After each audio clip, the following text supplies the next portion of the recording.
Yes, it's true. We are still intervening in foreign elections. And I think the ones he's been thinking about are recent elections in Bulgaria. I want to go back to that clip we played earlier of former CIA Director James Woolsey speaking just a few weeks ago with Laura Ingraham on Fox News. Have we ever tried to meddle in other countries' elections?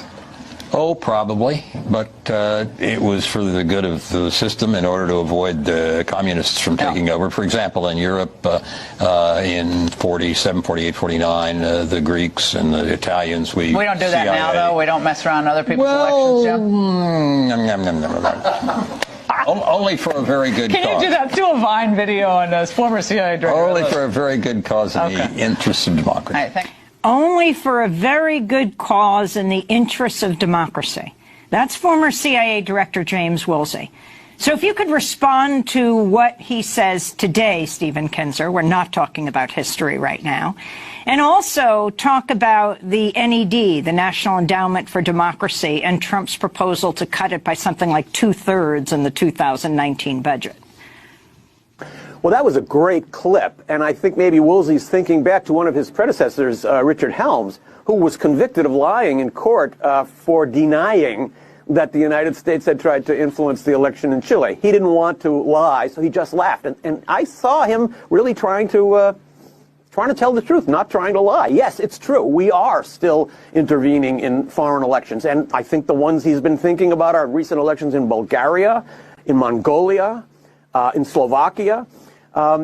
The National Endowment for Democracy, which you mentioned, has taken over many of these functions from the CIA. It's a pretty unknown agency, but it was founded by President Reagan in the early 80s for a particular reason. You'll remember that at that time, the CIA had been suffering from many scandals, and it couldn't operate the way it used to. So how are we going to influence foreign elections? Well, we established this National Endowment for Democracy, which is now funded at over $170 million a year. And that's all it does. It interferes in the politics of other countries. Much of its money goes through something called the International Republican Institute, headed by John McCain, and the National Democratic Institute, headed by Madeleine Albright. So you have these relentless interventionists working under a larger board that includes people like Victoria Nuland, who was in Ukraine as Assistant Secretary of State, handing out chocolate chip cookies to protesters, urging them to overthrow their government. Elliott Abrams, who was involved in the interventions in Nicaragua and elsewhere during the 1980s. So the National Endowment for Democracy has now taken on the job of interfering in the politics of other countries for what Mr. Woolsey called very good reasons, when there's a very good cause, to defend democracy. So I like his phrase. He said something like, we only do it for a very good cause. Well, that's a very flexible definition.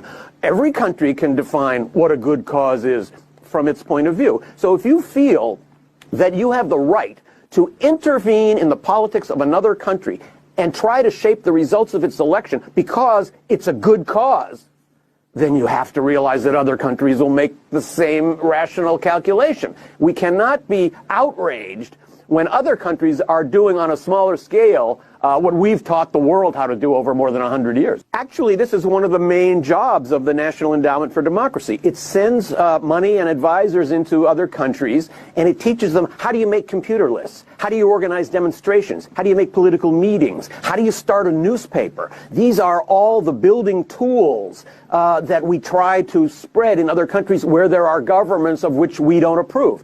Now, the National Endowment for Democracy published a report in 2013 in which they said Russia continues to be the priority country.